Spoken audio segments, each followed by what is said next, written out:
तो हम पढ़ रहे थे मेवाड़ राजवंश और कल वाले क्लास में हमने महाराणा सांगा या संग्राम सिंह के बारे में कंप्लीट पढ़ लिया था। और आज के इस वीडियो में हम पढ़ेंगे सांगा के उत्तराधिकारी, यानी सांगा के बाद में अगला राणा या महाराणा कौन बनता है। और सांगा के उत्तराधिकारी पढ़ने से पहले मैं आपको एक बात कहना चाहूँगा, कल वाली वीडियो में हमने महाराणा संग्राम सिंह या सांगा के बारे में कंप्लीट पढ़ लिया, तो जितना मैंने आपको पढ़ाया वो भी आप पढ़िए। और इसके अलावा अगर मैंने आपको महाराणा सांगा के बारे में कोई चीज़ नहीं बताई है और आपको कुछ नई चीज़ आ रही है सांगा के बारे में, तो वो भी आप कमेंट बॉक्स में मेरे साथ शेयर कर दीजिएगा, ठीक है। तो आज हम पढ़ेंगे सांगा के उत्तराधिकारी।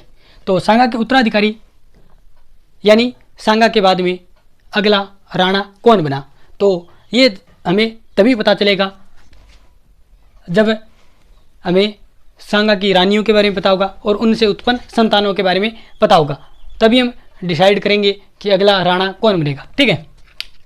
तो सबसे पहले मैं आपको बताता हूँ सांगा की रानियों के नाम।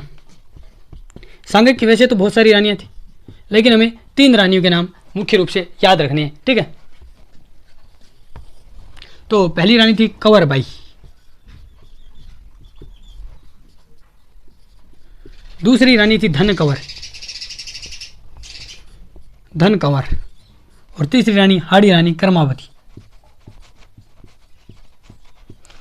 ठीक है। ये धन कंवर है वो राठौड़ी रानी थी और ये सोलंकी रानी थी, ठीक है, सांगा की। तो यहाँ पे जो कंवर बाई थी, सोलंकी रानी थी, उनसे एक पुत्र प्राप्त हुआ भोजराज, और जो राठौड़ी रानी थी धन कंवर, उनसे भी एक पुत्र प्राप्त हुआ रतन सिंह, और जो हाड़ी रानी थी, इनसे 2 पुत्र हैं वो प्राप्त होते हैं, एक विक्रमादित्य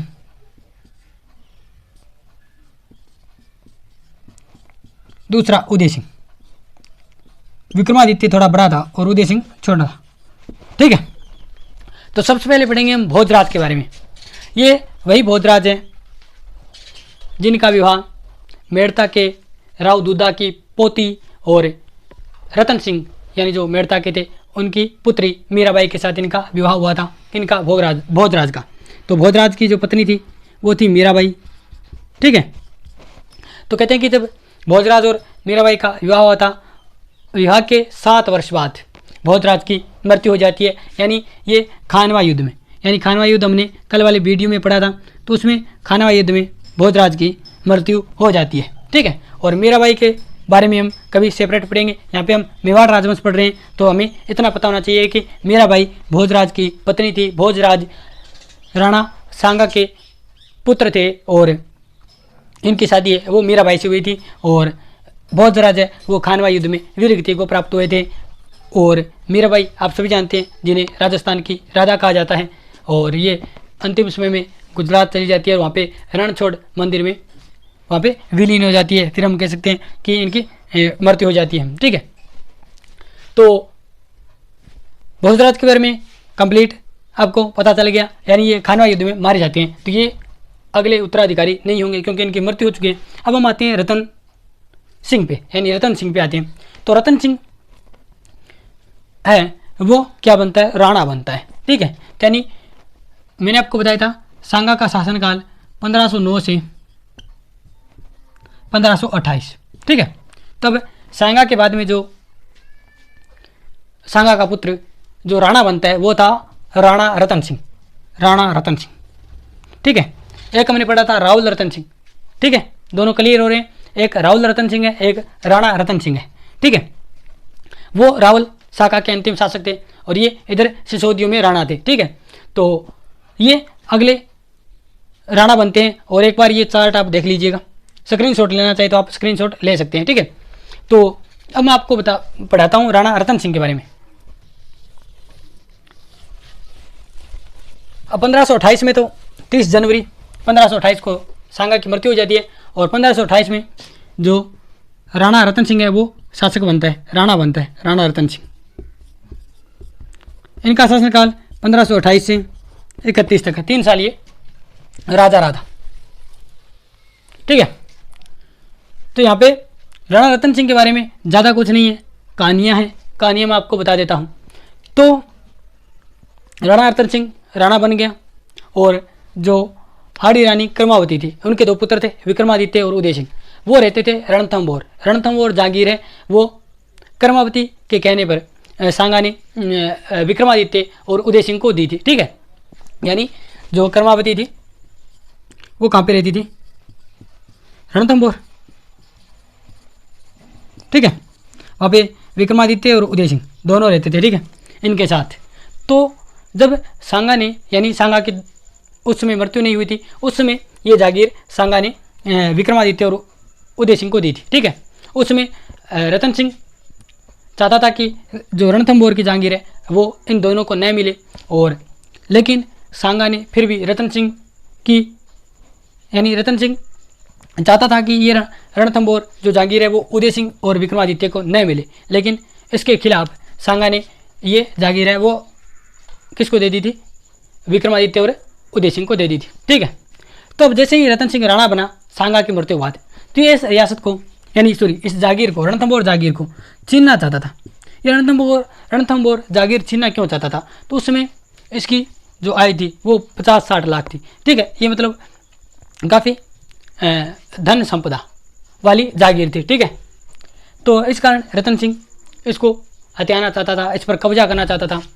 और इधर जब सांगा ने ये रणथंभौर जागीर उदय सिंह और विक्रमादित्य को दी थी, तो उसमें कर्मावती के भाई को संरक्षक बनाया था। कर्मावती का भाई था सूरजमल, हम कह सकते हैं हाड़ा, क्योंकि ये बूंदी के थे, तो हाड़ा सूरजमल था। ठीक है, तो इधर कर्मावती अपने पुत्र विक्रमादित्य को राणा बनाना चाहती थी, और कर्मावती कहते हैं कि बाबर से भी सहायता लेना चाहती थी ताकि राणा रतन सिंह को हटाया जाए और खुद है वो अपने पुत्र विक्रमादित्य को राणा बनाया जाए। और जब ये बात रतन सिंह को पता चला ये बातें, तो रतन सिंह ने पूछा कि ये कर्मावती को ऐसे आइडिया दे कौन रहा है? तो रतन सिंह को किसी ने बताया कि कर्मावती का भाई है हाड़ा सूरजमल, वो दे रहे ऐसे आइडिया, बाबर की सहायता लेंगे और हम चित्तौड़ पर अधिकार करेंगे। तो रतन सिंह ने कहा कि इस सूरजमल को बुलाओ। तो कहते हैं कि एक बार रतन सिंह गए हुए थे इधर बूंदी वाली साइड शिकार खेलने, और उस समय जो बूंदी में था सूरजमल हाड़ा, और उसको बुलाया कि भेजा बूंदी में हाड़ा जो राजपूत थे उनके पास भेजा, और कहा कि सूरजमल को बुलाओ। रतन सिंह आए मिले, सूरजमल को बुलाया, और सूरजमल के साथ अच्छी बातें की, और सूरजमल को कहा चलो शिकार खेलने चलते हैं। ठीक है, तो बातें बूतें करके शिकार खेलने चले गए। और उस समय रतन सिंह के साथ एक बंदा था पूर्णमल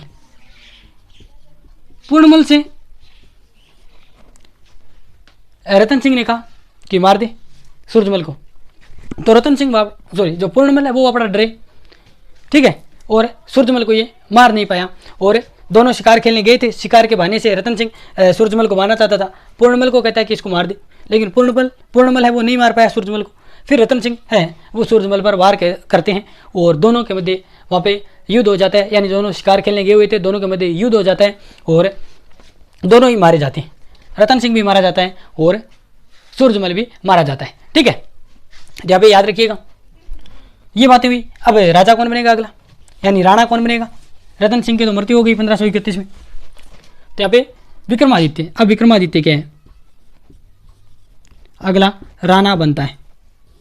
ठीक है, कहानी आपके समझ में आई होगी। ठीक है, तो 31 से 36 तक ये शासन करता है। ठीक है, तो विक्रमादित्य जब ये राणा बनता है तो ये अयोग्य था, ये बुद्धू था। ठीक है, यानी मूर्ख था ये। तो ये क्या करता था? ये 7000 पहलवान रखता था। कहते हैं कि ये अपने जो बॉडीगार्ड रखता था 7000 पहलवान, और जो मेवाड़ी सरदार थे उनको जमाई भाव नहीं देता था, और उनके साथ मजाक करता सारा दिन, उनकी बेइज्जती करता था मेवाड़ी सरदारों की।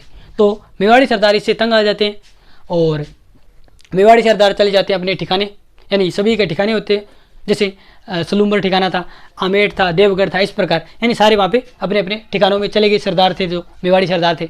और विक्रमादित्य अब राणा बना हुआ था। ठीक है, तो और इनकी जो संरक्षिका थी वो आप सभी जानते हैं, इनकी माता जी कर्मावती। ठीक है, तो अब देखिए सारे जो मेवाड़ी सरदार अपने ठिकानों में रह रहे थे, क्योंकि राणा से तंग आ चुके थे, राणा दुर्व्यवहार करता था, बेइज्जती करता था, ठीक है। और ये जो मेवाड़ी सरदार थे उन पे विक्रमादित्य विश्वास नहीं करता था। और इधर गुजरात का एक बंदा था बहादुर शाह, इसने ये मौका देखा और इसने 1533 में चित्तौड़ पे आक्रमण कर दिया और ये इसका चित्तौड़ पर प्रथम आक्रमण था, ठीक है। अब आक्रमण हुआ तो इसने चित्तौड़ को घेर लिया और साथ में इसके एक बंदा था रूमी खां। ये इधर मैं सही ढंग से लिख देता हूँ, रूमी खां ये बंदा इसके साथ था। ये कहते हैं कि कस्तूनुतुनिया जो आपका बेंजेंटाइन साम्राज्य था, जो ईस्टर्न रोमन एम्पायर था, उसका राजधानी हुआ करता था कस्तूनुतुनिया। और आपने पढ़ा होगा विश्व इतिहास में 1453 में कस्तूनुतुनिया पर तुर्कों का अधिकार हो जाता है। तो ये वहीं से आया था, यानी कस्तूनुतुनिया से आया था और ये तोपची था इसका, ठीक है। ये वहाँ से तोप वगैरह लाया था। तो यहाँ पे चित्तौड़ को घेर लेते हैं 1533 में और चित्तौड़ की दीवार तोड़ने लगते हैं, यानी तोप चलाते हैं चित्तौड़ की यानी दीवारों पर। इधर कर्मावती को पता चलता है तो कर्मावती पहली बार, यानी जब बहादुर शाह गुजरात का आक्रमण करता है चित्तौड़ पर, तो ये संधि कर लेती है और ये रणथंभौर जागीर जो कि जिसका आई थी 50-60 लाख, वो दे देती है किसको, बहादुर शाह को, और इसको वापस भेज देती है गुजरात, ठीक है। तो ये इतनी कहानी आपको समझ में आई, यानी चित्तौड़ का प्रथम आक्रमण किसका, गुजरात के बहादुर शाह का। कब हुआ, 1533 में। और इसके साथ कौन था, रूमी खां जो कि कस्तूनुतुनिया का तोपची था, ये इसके साथ था। और जब ये चित्तौड़ पे घेरा डालते हैं और तोपों से दीवार तोड़ने का प्रयास करते हैं तो कर्मावती गुजरात के बहादुर शाह के साथ संधि कर लेती है और रणथंभौर जहांगीर है वो इसको देती है और इसको वापस गुजरात भेज देती है, ठीक है। ये पहला आक्रमण था। अब ये दूसरा आक्रमण करेगा 34-35 में, यानी इसका दूसरा आक्रमण होगा। दूसरा आक्रमण इसका होगा, इससे पहले मैं आपको कुछ बड़ी कहानी सुनाऊंगा, एक बहुत बड़ी, ठीक है। 34-35 में होगा। तो यहाँ पे कहते हैं कि उस समय जो मुगल बादशाह था वो था हुमायूं। कौन था, हुमायूं, ठीक है। यहाँ पे लगेगा हुमायूं था, ठीक है। हुमायूं उस समय क्या करते हैं, बिहार का एक गवर्नर नियुक्त करता है, किसको, मोहम्मद जमान को, मोहम्मद जमान, यानी ये जमान को क्या है, बिहार का गवर्नर नियुक्त करता है। और जो ये जमान था ये क्या करता है, ये इसके विरुद्ध, यानी हुमायूं के विरुद्ध, हुमायूं इसको बिहार का गवर्नर बना रहा है, लेकिन जो मोहम्मद जमान है ये मिर्ज़ा सुल्तान, यानी सुल्तान मिर्ज़ा या मिर्ज़ा सुल्तान के साथ मिलकर, मिर्ज़ा सुल्तान का नाम हमने पढ़ा था जब हमने ब्याना वाला युद्ध पढ़ा था, ठीक है। उसमें याद, आप पिछले वाली क्लास में देख लीजिएगा, तो ब्याना वाला युद्ध हमने पढ़ा था, तो उसमें ये मिर्ज़ा सुल्तान का नाम हमने पढ़ा था। तो ये दोनों क्या है, मिलकर, मोहम्मद जमान है वो मिर्ज़ा सुल्तान के साथ मिलकर हुमायूं के विरुद्ध विद्रोह कर देते हैं और हुमायूं इस विद्रोह को दबा देता है और जो जमान था उसको पकड़ लेता है, कहा जा तने बड़ा दिन हो गया विद्रोह करता है, तो इसको पकड़ के ब्याना ले आता है, यानी ब्याना वाला दुर्ग है उसमें कैद कर देता है और आगे देता है कि इसको अंधा कर दो, इसको क्या कर दो, जमान को अंधा कर दो। अब भाई साहब जमान को डर लगे कि भाई साहब अंधा करेंगे, तो जमान क्या करता है, जमान एक दिन होड़े सी भाज्य ब्याना दुर्ग, ठीक है। और ये जो जमान है ये चला जाता है बहादुर शाह के पास, गुजरात के बहादुर शाह के पास। अब जैसे ही हुमायूं को पता चलता है भाई साहब जमान ही तो भाज गयो, कट गयो क्या गुजरात के बहादुर शाह गन, तो हुमायूं मारी घंटी बहादुर शाह गन और बोलियो कब वो एक बंदो आयो अभी तो शरण दे रखी भी, बहादुर शाह बोलियो आयो शरण दे रखी हूँ, के बात ही बोलियो बिन छोड़ वर्ण मेरे खिलाफ विद्रोह करिए और तो इन शरण ना दे, ठीक रहेगो। बहादुर शाह उस समय चित्तौड़ पे एक आक्रमण कर चुका था और उसने कहते हैं कि मालवा को भी जीत लिया था, रायसीन को भी जीत लिया था, यानी कि उस पर अधिकार कर चुका था ये। तो ये एक बड़ा राजा बन चुका था बहादुर शाह। वो बोलियो राजा है तेरी आपकी जगह है दिल्ली को है, गुजरात को कोनी शरण दे रहा क्यों, क्या कर दे मेरे, हुमायूं बोलियो अरे दे पाछू, बहादुर शाह का कौन दियो, बहादुर शाह और कह दी का जगह वे तेरा इब्राहिम लोधी का चाचा तेल है पापा मारे इब्राहिम लोधी ने मारियो भी चाचो आलम खा लोधी वो मेरे का नहीं है बिन शरण और दे रहा क्यों क्या कर दे तू मेरे जा। तो हुमायूं कैसे कहा हुमायूं राम समझावे अरे तू मान जा क्या हम कराइए। ठीक है, तो ये बहादुर शाह नहीं माना और बहादुर शाह बोले हो कह मैं दिल्ली जीतूंगा एक दिन। हुमायूं ने फ़ोन पर कहा हुमायूं कहे मोटा सपना देखे बोले जीतूंगा तो बोले जीत के दिखा तो ये दोनों बात हुई। तो बहादुर शाह बोले कि दिखाऊंगे जीत गए। तो बहादुर शाह आक्रमण कर दियो बयाना पर बहादुर शाह आक्रमण करेगा। ठीक है, बयाना पर तातार खां को भेजा इसने। ये कहानी आप याद मत रखिएगा, इससे आपको अच्छे तरीके से समझ में आएगा। अच्छे तरीके से समझ में कैसे आएगा, जैसे आप आगे बढ़ेंगे कि कर्मावती ने हुमायूं को राखी भेजी थी, सहायता नहीं की थी, वो सारी चीज़ें आपको इस कहानी से समझ में आ जाएगी। अब बयाना पर आक्रमण कर भेज दियो बहादुर शाह तातार खान ने बोलियो जा बयाना दुर्ग जीत गया हुमायूं ने बता दे कि दिल्ली और जीता तेरी। ठीक है, वो तातार खान गए हुमायूं के सारे खड़िया दोनों भाई अस्करी इंदाल हुमायूं भैया अस्करी भाई इंदाल हुमायूं ने कहो जाओ इन तातार खान ने तातो कर करके कूटो। ठीक है, तो इधर से कौन जा रहे हैं बहादुर शाह की तरफ से तातार खां, इधर से आ रहे हैं अस्करी इंदाल जो कि हुमायूं के भाई थे।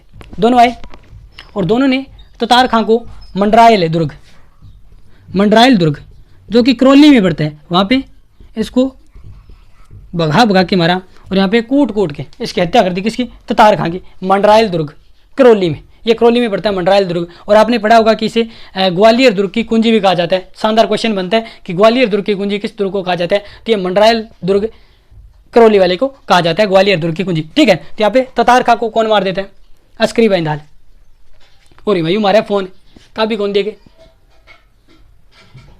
बड़ो तत्व हो तातार खान ने तो मार दी में। ठीक है, तो बहादुर शाह गए कौन दी जा क्या करो मैं तू।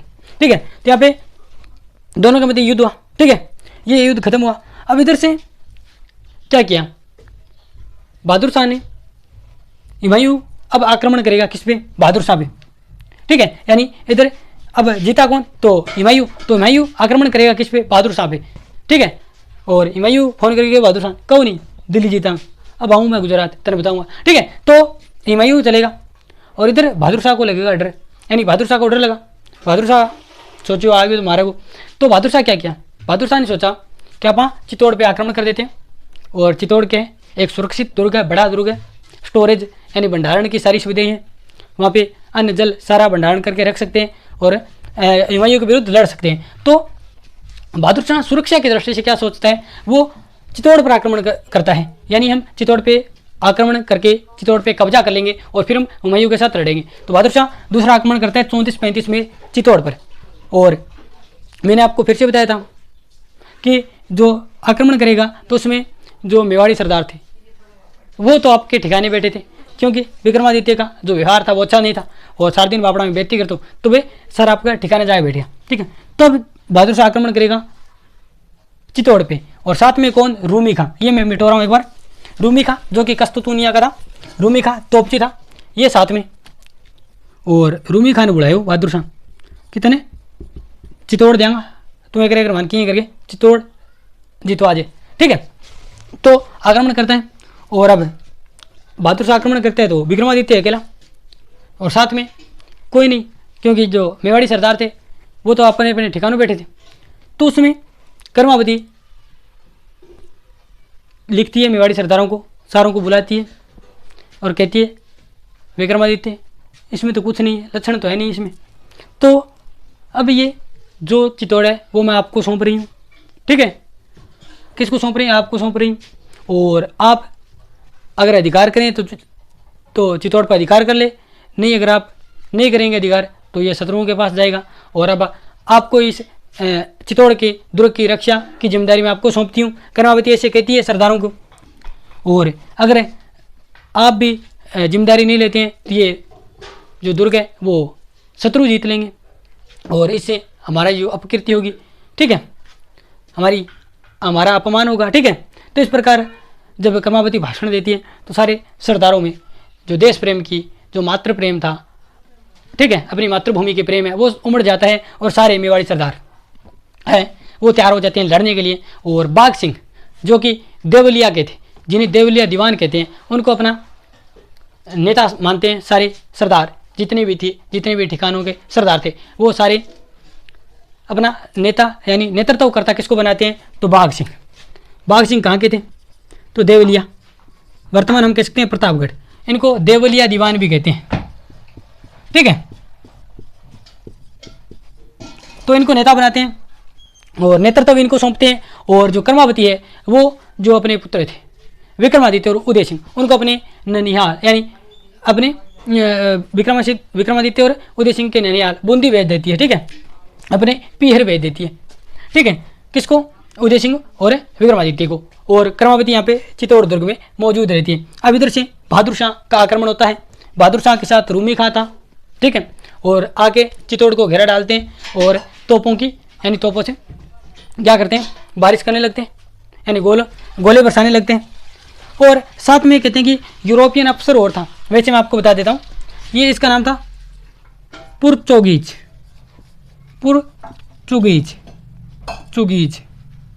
ये चय है पुर्तगीज। ये यूरोपियन अफसर भी किसके साथ था, बहादुर शाह के साथ। तो यहाँ पे कहते हैं कि इधर बाघ सिंह कहते हैं कि ये दुर्ग की रक्षा करते हुए यहाँ पे मारे जाते हैं, वीर गति को प्राप्त होते हैं। और यहाँ पे चित्तौड़ का हम कहते हैं कि दूसरा साका होता है, ठीक है, क्योंकि इधर रूमी खां, ये यूरोपियन अफसर पुर्तगीज, यानी इसका नाम तो था पूर्व चुगने वाला, इंग्लिश में पुर्तगीज, ठीक है।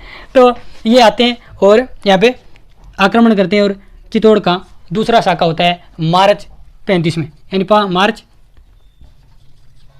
मार्च 1535 में चित्तौड़ का दूसरा शाखा होता है। आक्रमणकारी कौन था, तो बहादुर शाह गुजरात का। और केसरिया किसके नेतृत्व में होता है, तो बाघ सिंह, जो कि देवलिया के थे। और जौहर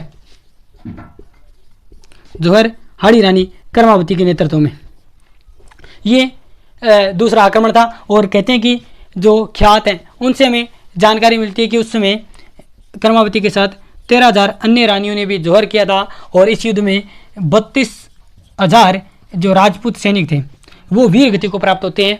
तो ये देखिए कितनी बड़ी घटना है। और ख्यात में ऐसी जानकारी मिलती है कि 13,000 रानियाँ। तो देखिए ये अपनी मातृभूमि के प्रति त्याग बलिदान की भावना है राजस्थान इतिहास की, ठीक है। तो अब देखिएगा ये जो दूसरा शाखा होता है चित्तौड़ का, ये कंप्लीट हो जाता है। किसके नेतृत्व में होता है, तो एक तरफ केसरिया कर रहे हैं बाघ सिंह और जौहर हो रहा है कर्मावती के नेतृत्व में। और इस जौहर की जानकारी हमें एक ताम्रपत्र अभिलेख देता है, पूर्व ताम्रपत्र अभिलेख से, जो कि 1535 का है। इससे हमें जानकारी मिलती है कि कर्मावती के नेतृत्व में जौहर हुआ था। जबकि जो मेवाड़ी ख्यात है उस समय की, तो उसमें हमें पता चलता है कि जो कर्मावती हाड़ी रानी थी उनके साथ 13,000 अन्य रानियों ने भी जौहर किया था। तो ये है दूसरे आक्रमण का जो घटना। अब मैं आपको बता रहा था साथ में हुमायूं वाली घटना। अब जब ये युद्ध चल रहा था, यानी बहादुर शाह और ये सारे आक्रमण कर रखा था, हुमायूं को कर्मावती ने राखी भेजी। हुमायूं ग्वालियर तक आया, बाद में नहीं आया। क्यों नहीं आया, तो इधर बहादुर शाह और हुमायूं को दोनों की दुश्मनी थी। और जब ये चित्तौड़ पर आक्रमण करने आया बहादुर शाह, तो हुमायूं मारी घंटी, बोले वो ग्वालियर आगे और आण ला रहे हूँ, मारूंगा तने। बहादुर शाह ने कहे, बहादुर शाह बोले भाड़ा मरांग आप तो। बहादुर शाह एक बहानू काटो।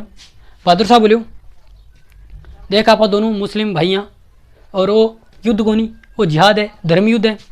अगर जे तू हिंदुआ की सहायता करी तो तू खुदा जाके के जवाब देगो, ठीक है। तो आपनो मेरो जिहाद है, यानी धर्म युद्ध है मेरो, और तू मुस्लिम होगी, अगर हिंदुआ की सहायता करेगो तो तू खुदा ने के जवाब देगो, तू युद्ध में ना पड़ बीच में, ठीक है। तो हुमायूं कहते हैं कि ग्वालियर रुक गया था, ठीक है, वो नहीं आया। तो ये कारण था कर्मावती की सहायता न करने का, यानी चित्तौड़ वालों की सहायता न करने का ये कारण माना जाता है। और फरिश्ता कहता है कि ये सारंगपुरी तक आया था, ठीक है।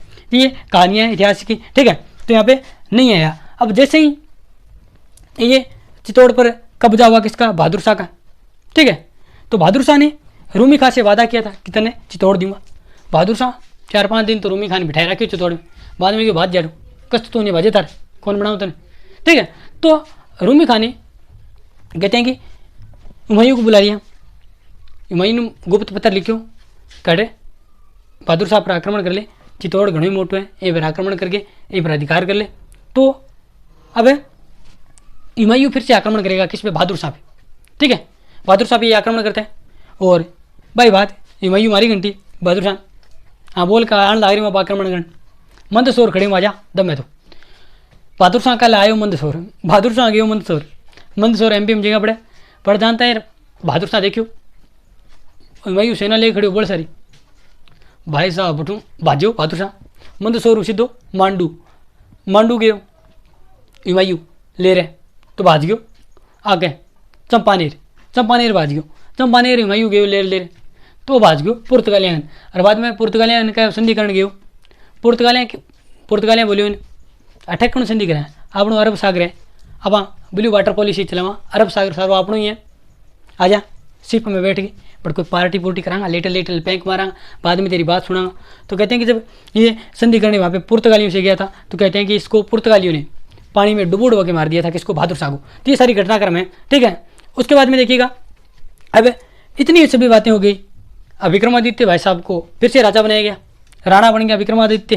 ठीक है, ये सारी घटना होने के बाद तो यहाँ पे अब ये सारी जो घटनाएं हो रही थी, जैसे बहादुर शाह है वो पुर्तगालियों ने डुबो के मार दिया और उधर हुमायूं आक्रमण कर रहा है किस पे? बहादुर शाह पे।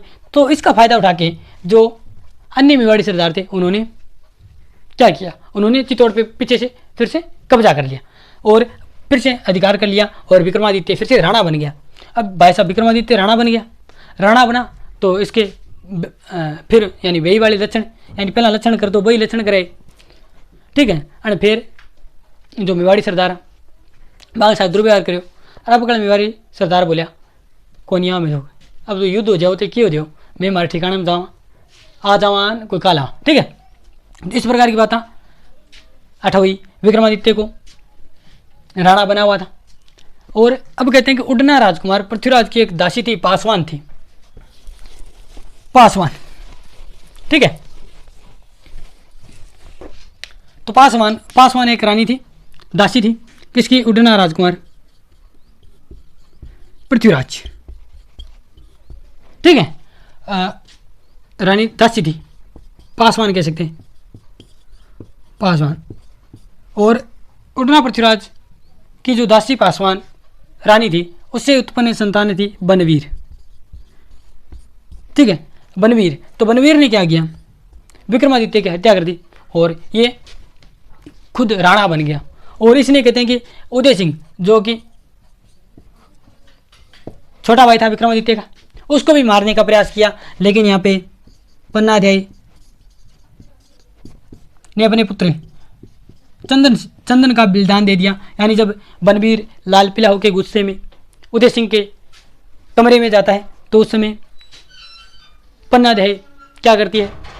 उदय सिंह को तो टोकरे में बिठा के कहते हैं कि कोमलगढ़ यानी डूंगरपुर होते हुए कोमलगढ़ भेज देती है और अपने पुत्र चंदन को उदय सिंह की जगह सुला देती है। और उदय जो बनवीर है वो गुस्से में लाल पीला होकर आता है। ठीक है, और चंदन की यहाँ पे हत्या कर देते हैं। तो यहाँ पे पन्नाध्यायी की स्वामी भक्ति देखिए आप।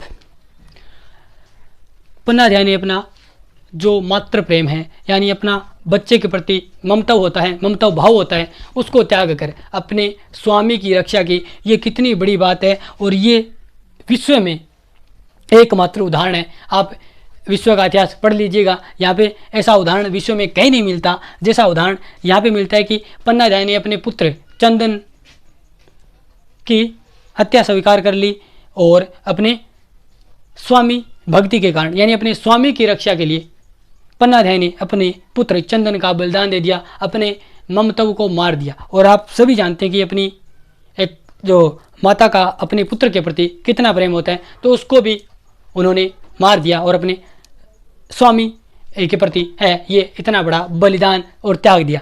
और इस कारण मैं कहता हूँ कि जब मैं राजस्थान इतिहास पढ़ता हूँ तो मुझे बहुत गर्व होता है। ठीक है, तो अब यहाँ पे इतनी बातें हुई। तो पन्नाध्यायी ने मैंने आपको कहा था कि नौकर के जरिए फलों के टोकरे में डूंगरपुर से होते हुए कोमलगढ़। ठीक है, ऐसा किताबों में मिलता है। तो यानी आपको याद रखना है कि कोमलगढ़ भेज दिया। कोमलगढ़ पे यहाँ पे कहते हैं कि आशा देवपुरा ने यहाँ पे आशा देवपुरा के यहाँ कोमलगढ़ भेज दिया। ठीक है, किसको? उदय सिंह को। अब विक्रमादित्य है वो राजा बना रहता है और ये कहते हैं कि तुलजा भवानी मंदिर का निर्माण करवाते हैं। इसका एक बनवीर का याद रखना है। तुलजा भवानी मंदिर का निर्माण कौन करवाता है? चित्तौड़ में। तो यहाँ पे एक बड़ी बात है, बनवीर के बारे में याद रखिएगा।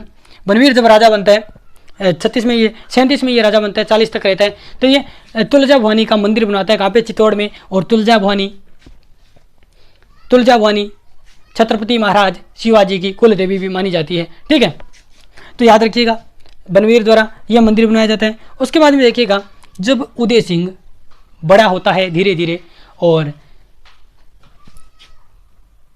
सारे मेवाड़ी सरदार, तो अन्य जो सरदार थे वो समझते हैं कि उदय सिंह को बनवीर ने मार दिया, लेकिन कुछ मेवाड़ी सरदार थे जिन्होंने उदय सिंह को देखा था। और इसके अलावा ये उदय सिंह ननिहाल में रहते अपने बूंदी, तो वो ननिहाल वाले भी इसको यानी उदय सिंह को पहचानते थे। तो उदय सिंह उस समय कुंभलगढ़ दुर्ग में थे और सभी को बताया गया कि उदय सिंह जिंदा है।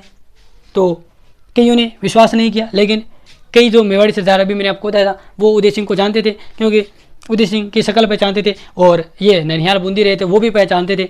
तो सभी को पता चला कि उदय सिंह जिंदा है। तो उदय सिंह सारे कुंभलगढ़ गए, सारे मेवाड़ी सरदार, और उदय सिंह का राज्याभिषेक किया गया। कहाँ पे? कुंभलगढ़ दुर्ग में। कब किया गया? तो 1537 में। अब यहाँ पे 1537 में उदय सिंह का राज्याभिषेक किया जाता है। और इधर जो पाली का अखिराज सोनगरा था, उससे सारे सरदार कहते हैं कि अपनी पुत्री का विवाह राणा उदय सिंह के साथ कर दीजिए आप। पाली के अखिराज सोनगरा को कहते हैं। तो यहाँ पे जो पाली के अखिराज सोनगरा है वो कहते हैं कि जो उदय सिंह है तो उसको तो बनवीर ने मार दिया, मैं कैसे विश्वास करूं कि ये उदय सिंह है, ये नकली हो सकता है। तो कि मेवाड़ी सरदारों ने कहा कि विश्वास कैसे दिलाएं आपको? तो जो पाली के अखिराज सोनगरा थे उन्होंने कहा कि उदय सिंह पहले खाना खाएंगे, उनकी जो जूठन है वो आप सारे मेवाड़ी सरदार खाइए, तब मैं मानूं कि ये राणा है।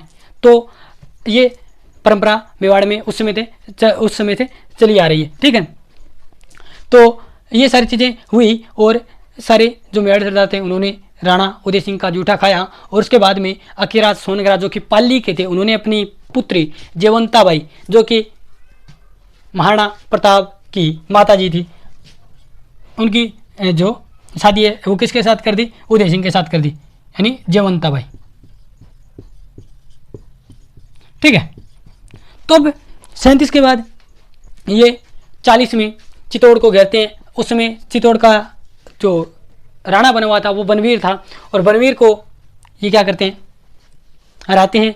और इस स्पष्ट उल्लेख नहीं मिलता है, कहते हैं कि बनवीर को हरा देते हैं, बनवीर भाग जाता है या मारा जाता है, इस प्रकार की कुछ जानकारी नहीं मिलती, बनवीर मारा जाता है या भाग जाता है, यानी इसको हरा देते हैं 1540 में। और यहाँ पे जो क्या है अपना पैतृक राज्य था चित्तौड़, उसको प्राप्त कर लेते हैं। कौन? उदय सिंह।